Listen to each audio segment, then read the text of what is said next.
सगुन जोहार पठुआ को तो MCQ कुकली तला बुन नेला ता जस्ती बांग गालमराव कते कुकली रबु चला राहामान जुला टोठारे ओमोनान ओतमुल कुआ नुतुम दो लिथोफाइट साइक्रोफाइट मिसोफाइट से हेलोफाइट तेला दो हेलोफाइट गुणान से नपायान हेड़ जांगे दाराम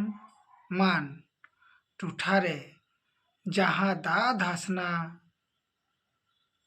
तैयारोआ जफरी लिकाना दारी लिकाना पुनकोर लिकाना कोड़ान लिकाना तेला दो दारी लिकाना आबोह बिकार काखानाते ओत चितान रे पुसा गजेरान भेगारान सिलारे जहाँ मिटेन तपुआन थार बुसुरोआ उनारना नुतुम बैथुलित लैकोलित रेगोलित लोपोलित तेला दो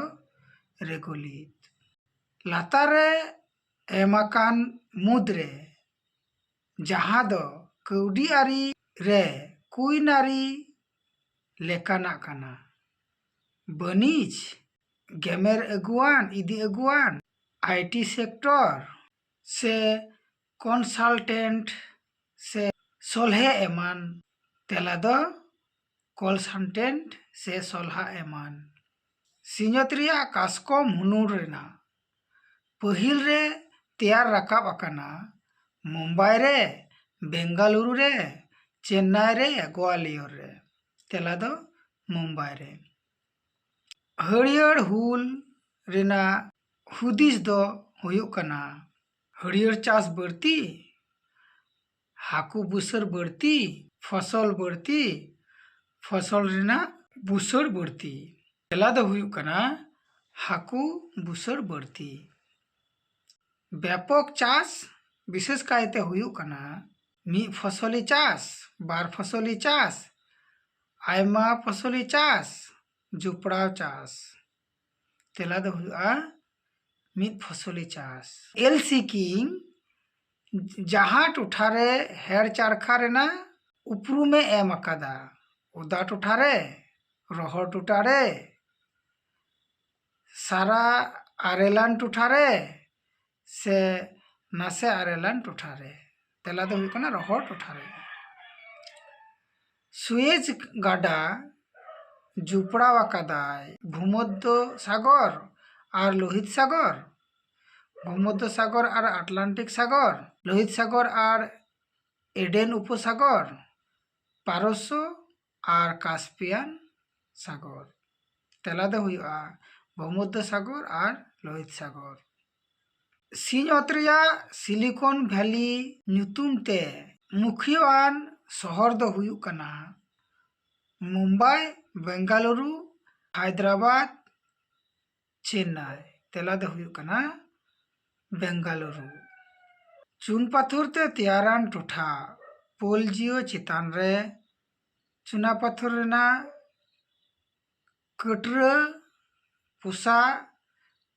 शिला लेकान ढीप जहाँ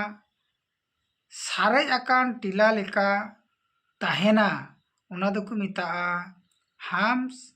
लेपिस ग्राइक्स क्लिंट्स तेला दो हुयुआ हाम्स चेरापिंजी आड़ी रे लेवहा काखाना ते चुना पाथर राचा खन बढ़ती कान ओत मुठन दोको मेताआ स्टालाक्टाइट डोलाइन्स पोनर स्टालाकमाइट तेला दो स्टालाकमाइट दरिया धसना सुझीरे से केचा चांदुलिका बुसड़ रकाब गितिल बाँध दोको मेताआ पुरोदेशीय बाँध स्पीट हुक फोरलैंड पुरोदेशीय बाँध एमाकान मुद्रे जहाँ दो साकरात भाडू होय बांग कना cyclone frontal cyclone, typhoon, hurricane. तेला दो फ्रंटाल साइक्लोन। निर्लगाड़ दारेमिल टुठारे बनू आनांग आंदामान और निकोबर डडुढीप, तालमाचिली, कोंगो अबोबाहिका, अमेजन अबोबाहिका। तेला दो हुयुग कना तालमाचिली। जेट हॉय नेल ᱧᱟᱢᱚᱜᱼᱟ ट्रोपोस्फियर रेना चितान थार रे, ट्रोपोस्फियर रेया लातार थार रे, स्ट्रेटोस्फियर रेया चितान थार रे, स्ट्रोपोपोज रे।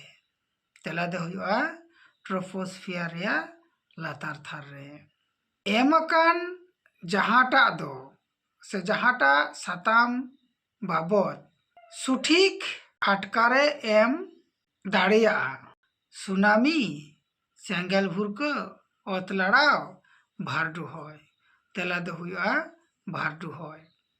बारगेल साई गेलमीद ख्रिस्टाब्द रेना हर लेखा से हर तुमल लेकाते सिंहत रेया जनघनत्व दो हुयुग कना 582, 582, 482, 582। सिंहत रेया जतखन बढ़तियान मानमी एलान महानगर दो हुयुग कना दिल्ली, मुंबई, कोलकाता, बेंगालुरु। तेला दो हुयुगा मुंबई। शंकर इस्पात कारखाना मेनाआ राउरकेला रे, भिलाई रे, बोकारो रे, सालेम रे। तेला दो हुयुगा सालेम रे।